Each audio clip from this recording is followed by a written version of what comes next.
कानपुर थाना महाराजपुर क्षेत्र अंतर्गत पूर्वामीर बृहस्पतिवार रात सूचना प्राप्त हुई कि रात में अज्ञात द्वारा वृद्ध महिला कुसुमा देवी 55 वर्षीय को गलत नियत से घर में घुसकर चोट पहुंचाने जाने के कारण मौके पर उनकी मृत्यु हो गई और साथ में सो रही 9 वर्षीय बच्ची के चेहरे को ईंट से कुचलकर घायल कर दिया था।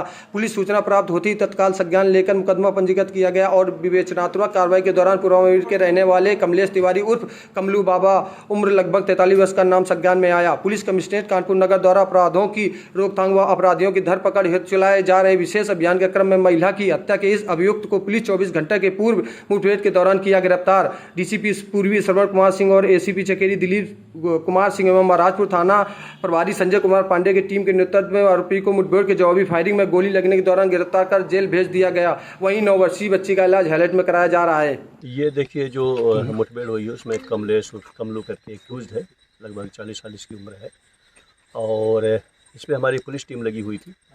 आज सुबह एक गंभीर घटना की सूचना प्राप्त हुई इंस्पेक्टर महाराजपुर नदी की गांव पूर्वामीर है। वहां पे एक महिला अपने बेड पे सो रही थी और एक बच्ची भी थी 9 साल की और उस पर हमला हुआ है और उसकी डेड बॉडी पड़ी हुई है। इस सूचना पे हमारे इंस्पेक्टर पहुँचे, एसीपी पहुँचे, एडिशनल डीसीपी, हम सभी लोग पहुँचे और पूरा लगभग 2 बजे तक गांव में जाकर के पूरी घटना का हम लोगों ने डिटेल पता करी और हमारे एडिशनल येलो साहब भी पहुँचे, एडिशनल सीपी और फिर फाइनली सीपी साहब भी, पुलिस कमिश्नर कानपुर सर भी वहाँ पे पहुँचे। क्योंकि घटना गंभीर थी, बच्ची को हॉस्पिटल में एडमिट कराया गया और जो हम लोगों को गांव से इनपुट मिला और जो बाकी चीज़ों के इनपुट मिला मौके से, ईंट का जो था टुकड़ा था जिस पे ब्लड का निशान था, तो प्राइमा फेसी ये लगा कि घटना जो है एक लोकल की किसी ने किसी की है। और फिर फाइनली गांव के लोगों से भी कुछ सूचनाएं मिलने लगी। उसमें एक बात ये निकल कर के आई कि एक गांव का जो जिसे मुठभेड़ हुई है, इसे एक्यूज्ड है, ये जस्ट उसका घर बगल में है और ये नशे का आदी है। रात को करीब 8 से 9 के बीच में इन्होंने नशा किया वहाँ पे, एक और दूसरे गांव का था। नशा पीने के बाद ये अपने परिवार के लोगों से लड़ने लगा। इसमें इसका भाई भी था, चचेरा भाई, और इसकी माँ थी। और वहाँ पे जब ये लड़ा करीब 9 साढ़े 9 बजे के आसपास, क्योंकि ड्रिंक किया हुआ था, नशा भी किया हुआ था, तो दरवाजे अपने बंद कर दिए। ये साइकिल से अपने सामान रख करके जाने लगा, जो गाँव से इनपुट मिला।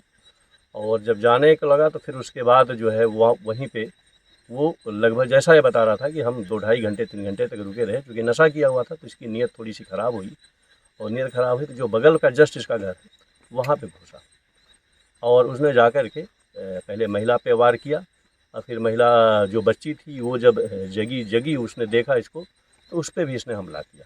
लेकिन ऊपर वाली कृपा रही कि बच्ची सेफ़ है, हॉस्पिटल में है। पूरी इस घटना को हम लोग तहकीकात करते रहे और फाइनली तहकीकात करने के बाद CDR के आधार पे, बाकी आधार के आधार पे जब इसको हम लोगों ने किया तो ये जो सूचना मिल रही थी कि कटरी क्षेत्र में, गंगा क्षेत्र में यहीं पे कहीं न कहीं छिपा हुआ है। और फिर फाइनली हमारी टीम पूरी दिन भर लगी रही और पूरे क्षेत्र को उछाला है और फाइनली जो रात में जब ये आ रहा था तो इसमें पुलिस को देखा, फिर फायर किया, फिर जवाबी फायरिंग में इसको गोली लगी है, इसको हॉस्पिटल में हम लोग भेजा गया।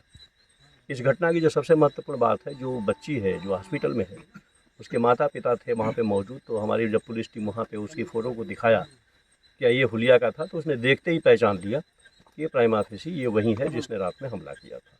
तो घटना की 2 तस्दीक हमारी हुई और उससे पूरी केस का एक तरीके से वर्कआउट हुआ। बड़ी गंभीर घटना थी, महिला की जान गई है और पूरी टीम हमारी लगी रही, सर्विलांस लगी रही, थाना लगा रहा, हमारे तीनों थाने लगे रहे, हमारे CP लगे रहे, DCP लगे रहे। तो ये पूरी घटना एक तरीके से वर्कआउट हुई।